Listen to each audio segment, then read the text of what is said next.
Hello, everyone. Welcome back to Silver Lining with Shreya. I'm your host, Shreya Badonia, and today we are going to be talking about 8 ways you can experiment in your 20s. In the previous episode, we talked about why 20s are so difficult. They are not what we've seen on TV and movies. They are actually very difficult because that's the time when we get introduced to the real world. So, if you haven't checked that episode out, I would like you to go back, listen to it, and then come back because that serves as a background for this episode. So, you'll understand why you need to actually work on your 20s and make it the most hardworking decade of your life. And let's continue with this episode.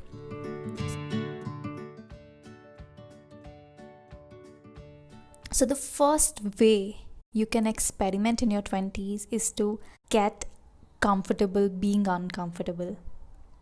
Whether it's going to the gym or asking your crush for a date, everything that brings you long term joy will make you uncomfortable in the beginning. This is why people say that the real growth happens out of your comfort zone. In fact, the more you try to achieve success or growth in life or in business, the more rejection you'll face. And rejections are sucky, they make you uncomfortable, but they are required for your growth and for your success. So, if you're too comfortable sitting in your home or with this job or with the city you are in, you're never going to explore the choices that are available to you. Quoting a Pakistani author, M.H. Rakib, quote, sometimes life seems uncomfortable, and that's actually when life starts, quote. I think that's profound, and it really means that sometimes we have to take some hard choices and get uncomfortable so that we can have an everlasting happiness or a successful career or a life that we truly want. The first step will always be the most difficult one, the most uncomfortable one. But the question is whether you'll quit or embrace the uneasy. So every day you get a choice. If you have to apply for a new job, if you have to send your resume, you will have to make you feel uncomfortable. You have to make yourself through go through a process where you're uploading your CV and you are just sending mails to strangers. And when you go to the gym for the first time, it's going to be really uncomfortable for the first few days. But we all know that, but it gets better. It really gets better. But the question is, are you ready to get uncomfortable? The second rule is to do the complete opposite of what everyone else around you is doing. So, I also made a podcast before where I talked about how not to be average. It's basically doing what everyone else is not doing. When you don't know what to do, study the crowd and do the total opposite. So when everyone around me was going for an MBA, I started writing. I focused on my content business. I realized that I really enjoyed creating content and talking to the camera or, recording this podcast. If your friends are partying and surviving on junk, maybe you should do the opposite. Hit the gym and study some personal finance or personal growth. We are the average of 5 people we spend our time with. That's why first of all, it's very important to know that we are surrounded by like-minded people. But if you're not that lucky, if you know that your group has no aspirations and they are actually very lethargic and they don't want to do anything, then maybe you can do the complete opposite of what they're doing. So when your friends are Netflix and chilling, you can focus on your health. You can go for a jog or you can read a book. You can listen to an informative podcast like this one. You can start your side hustle. There are so many things that you can do. There's this quote by Anonymous I found online. It says, if you don't fit in, then you're probably doing the right thing. Quote.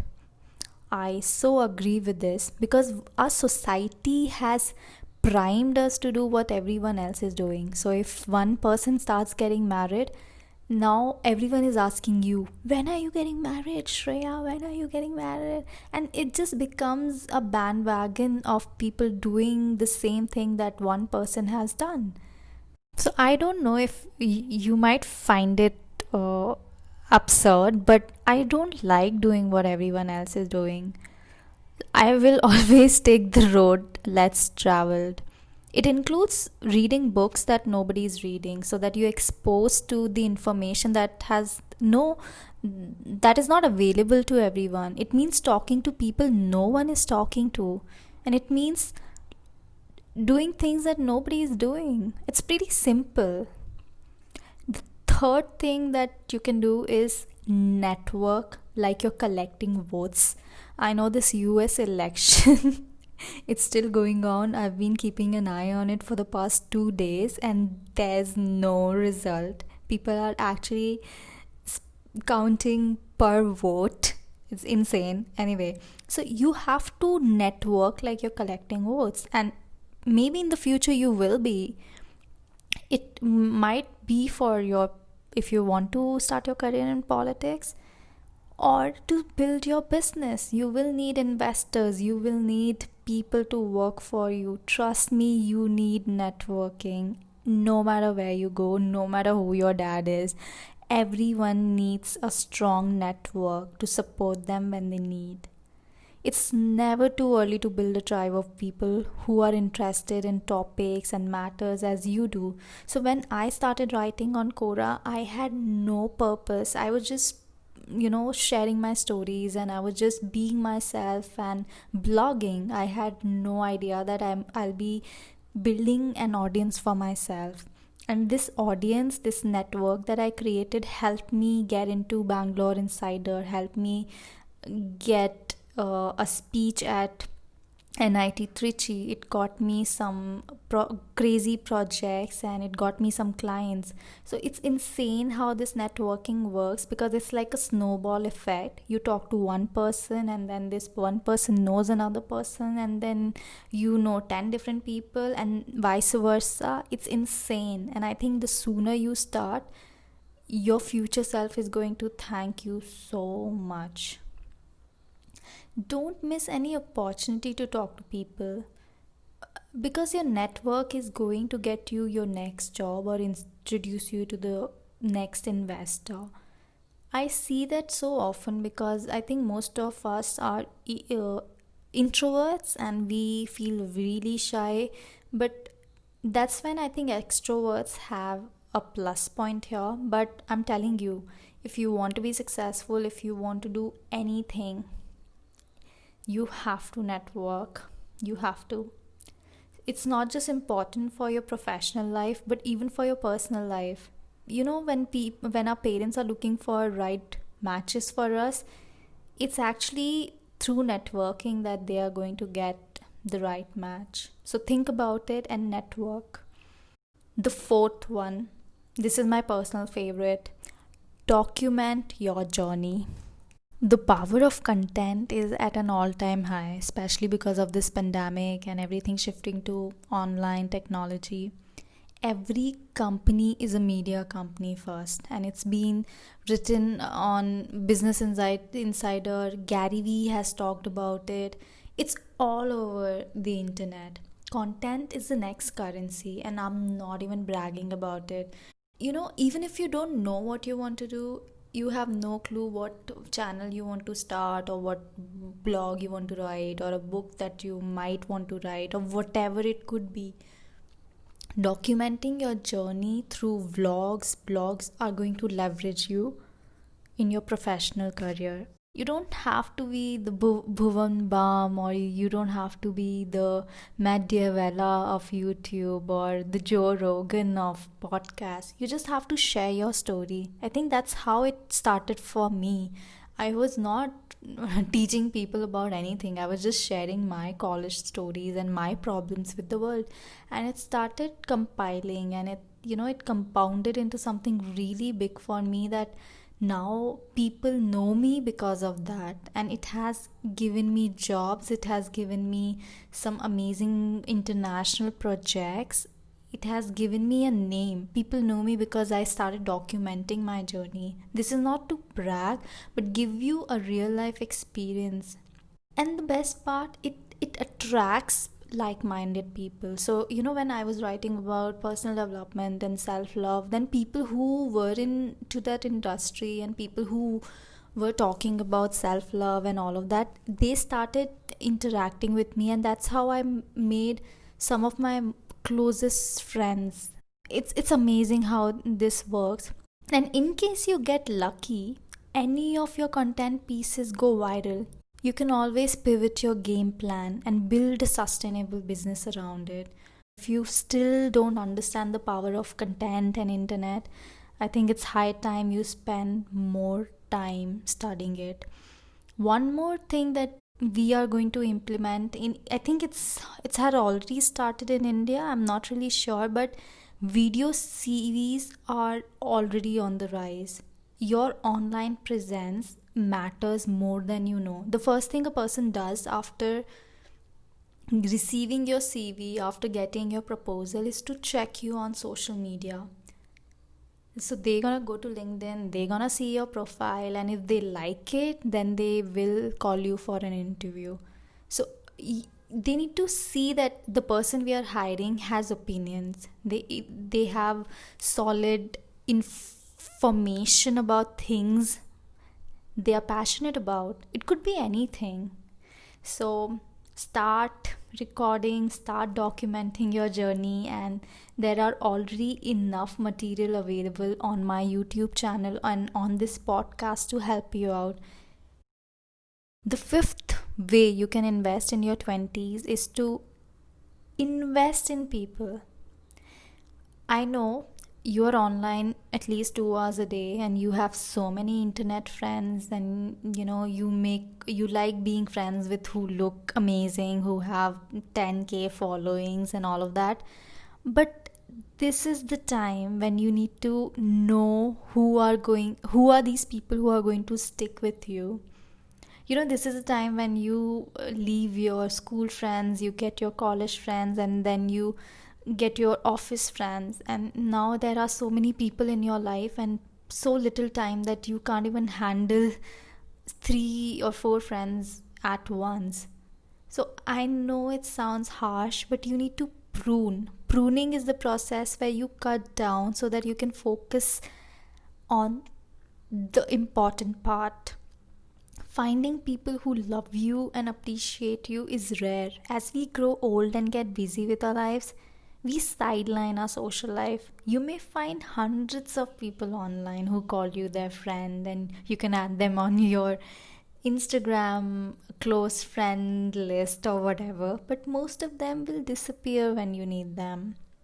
You meet a lot of toxic people, especially when you're networking. You remember point 3? And it's important for you to differentiate who deserves to be in your life. You can't be friends with everyone. You have to choose, and you have to do your due diligence before being friends with them and being with them throughout your life. Invest in people who are going to stay in your life till the end. As Naval says, playing long-term games with long-term people. So choose your friends wisely, and when you've chosen them, invest your time and efforts in your relationship. Nobody really talks about it, but point 6 is very important. It is to date as much as you can. Dating is so important. I don't know why Indian culture and our society doesn't appreciate it, but dating can be a boon to your personal development and everything that you do in your life. It can change your perspective. It can teach you a lot about human behavior. You can learn how to communicate effectively, and you can present yourself in front of people. So when you date someone, you're not only learning about them, but you're also learning about yourself. That okay, I'd react this way when this person does this to me, or I get upset when somebody says this to me. You learn a lot about your likings and things you don't like, and You realize what is important for you, what are the main attributes that you want in your life partner. So you have to make those mistakes to get to a point where where you are sure about what you want. This reminds me of Love You Zindagi, where Shah Rukh Khan says to Alia Bhatt, you need to sit on different chairs so that you know which one fits perfectly. And I think that makes a lot of sense, because it's about your whole life. You can't spend it with someone who is not right for you. And how will you know if he's right for you or if he's not the right person for you? You will only get to know about it once you date him. And how do you find that right person? That happens when you date 10 people or maybe 15 people, and then you realize that okay, this person makes me feel like nobody else has ever made me feel. And that's when you know, okay, this is the person I am supposed to be with. And it's a magical feeling, and I hope you get to feel it and you get to be with someone you love. And the only way to get there is to date as much as possible. It helps you in all sort of ways. It was one of my exes who introduced me to Quora in 2015, which changed my life. So I'm very grateful for all my exes, because I learned a lot about myself and my life. Another one taught me how to cook. And the best part about dating in your 20s is you don't have to worry about losing time or getting married. In your early 20s, but in India we try to get pretty serious about getting married and all around 24, 25. But seriously, date as much as you can. The seventh way to experiment is to get yourself a mentor. What a mentor can do to your life in a day can take years for you to do. I remember when I met one of my mentors, I was a proud writer and a designer. I had a good job and I was doing multiple things, and I was really over the moon. And seriously, I won't say I was too proud of myself, but I was in my own head. I was not close to the reality. So after the first official meeting with my mentor, I remember how he collapsed my sandcastle and showed me the real world. Like, he showed me my blind spot and he asked me a few questions and I couldn't answer them. Then he gave me a huge lecture, and then I realized ki, oh my god, I don't know anything and I need to, buckle up and I need to prepare for myself, for my future. And so many things happen. See, our parents teach us what they know about life, but a mentor is someone who we want to be like in the future, who has his own ideology, and we resonate with that. So that's very important to have. It was scary, but I wouldn't have started creating content like this much or like this. I would be doing what everyone around me was doing at that point, and that was a master's degree from abroad. I was really, really planning to prepare for some GRE and some GMAT. I think I was thinking about doing that because I thought that was a good option for me. And then I spoke with my mentor, and then he asked me so many questions, and I realized that no, I shouldn't do a master's, not at that stage of my career, and that's not something that I want to do, to be honest. But I couldn't see it because the fancy life that we see abroad looks promising, but that's not always the case. He also introduced me to philosophy. He gave me so many books about Stoic philosophy and some mm, evolution biology and some history and some Indian classics. And I was like, okay, I need to read them. And that's when I got interested into philosophy, not the hardcore one, but I started becoming conscious about my mind and what I was thinking, and it made me realize I am not actually made for something routine, like something conventional. I need to make my own way out. I have to find my own intersection of all the things that I like. That's when I learned that I was a polymath. I mean, I am a polymath, so I have to figure things out and take extra time to build a life for myself. See, everyone need guidance, so you should go to people who have already done it before you. Don't take advice from your chachi and chacha, and I've already talked about it enough that you need to take advice from people who are eligible to give you advice. If you go to a sabzi wala and ask him about who won the World Cup, football World Cup, he's not the right person to tell you that. Do your due diligence and then find yourself a mentor. The last one, the eighth thing that you should do in your 20s is to respect yourself. And not just in your 20s, you need to respect yourself all the damn time. This is a tricky one, but when you're thinking about your life and milestones that you want to achieve, you'll hear this faint voice coming in your head saying, "Who the hell do you think you are?"